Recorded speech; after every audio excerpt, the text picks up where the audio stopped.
Hi hello నమస్తే welcome back to Venus kitchen and blogs. ఇవాల్టి special recipe tasty Irani chai అండి. మరి ఏమాత్రం ఆలస్యం చేయకుండా ప్రాసెస్లోకి వెళ్ళిపోదాం. దానికోసం 1/2 లీటర్ వాటర్ని హీట్ చేసుకోవాలి. దాంట్లోనికి మంచి ఫ్లేవర్ ఉండేటువంటి ఏదైనా టీ పౌడర్ని 4 స్పూన్లు యాడ్ చేసుకోవాలి. దీంట్లోనికి 4 టేబుల్ స్పూన్ల షుగర్ని కూడా యాడ్ చేసుకోవాలి. అయితే నేను చెప్పే ఈ మెజర్మెంట్స్ ద్వారా మనం తప్పకుండా 4 కప్పుల టీని ప్రిపేర్ చేసేయచ్చండి. దీంట్లోనికి మంచి ఫ్లేవర్ ఇవ్వడానికి 4 నుంచి 5 యాలక్కాయలని ఈ విధంగా క్రష్ చేసుకుని యాడ్ చేసుకోవాలి. ఒకసారి మిశ్రమాన్నంతా బాగా మిక్స్ చేసుకుని ఏదైనా ఫిక్స్గా ఉండే మూతను క్లోజ్ చేసుకుని ఉడికించుకోవాలి. లేదు ఆవిరి బయటకు వెళ్తుంది అనిపిస్తే గోధుమ పిండిని చపాతీ పిండిలాగా తలుపుకొని గిన్నె అంచుల వెంబడి తడి చేసుకుని పిండిని గట్టిగా అదుముకొని మూతను గట్టిగా ప్రెస్ చేసుకోవాలి.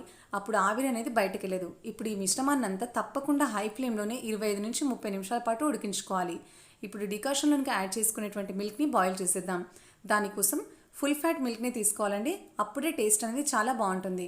ఇప్పుడు ఈ విధంగా బాయిల్ చేసుకుంటూ అంచులో వెంబడి అతుకుపోయిన మీగడను కూడా మిల్క్లో కలుపుకుంటూ ఈ మిల్క్ క్వాంటిటీ అనేది సగానికి తగ్గేంత వరకు ఉడికించుకోవాలి.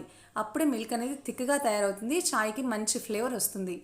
ఇప్పుడు 25 నిమిషాల తర్వాత మనం క్లోజ్ చేసుకున్నటువంటి మూతని ఈ విధంగా నైఫ్ సాయంతో పిండిని రిమూవ్ చేసుకోవాలి.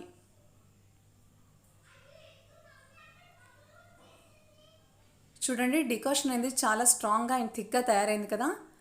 దీనివల్లే మన చాయ్కి మంచి ఫ్లేవర్ వస్తుంది.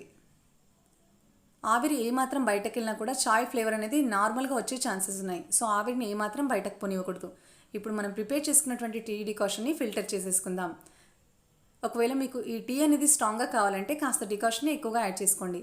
లేదు అనుకుంటే కప్లో సగానికి డికాషన్ యాడ్ చేసుకొని మిగతా సగం మనం బాయిల్ చేసుకున్నటువంటి థిక్ మిల్క్ని కూడా యాడ్ చేసుకుని ఒకసారి స్పూన్ సాయంతో మిక్స్ చేసుకున్నట్లయితే టేస్టీ ఇరానీ చాయ్ ప్రిపేర్ అయిపోతుందండి.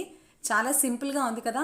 మరి ఇంకెందుకు ఆలస్యం, మీరు కూడా తప్పకుండా ఈ ఇరానీ చాయ్ని ప్రిపేర్ చేసేయండి. మీ ఫ్యామిలీ మెంబర్స్తో ఎంజాయ్ చేసేయండి. మరి నా రెసిపీస్ కనుక మీకు నచ్చుతున్నట్లయితే నా ఛానల్ని తప్పకుండా సబ్స్క్రైబ్ చేసుకోండి. Thank you for watching.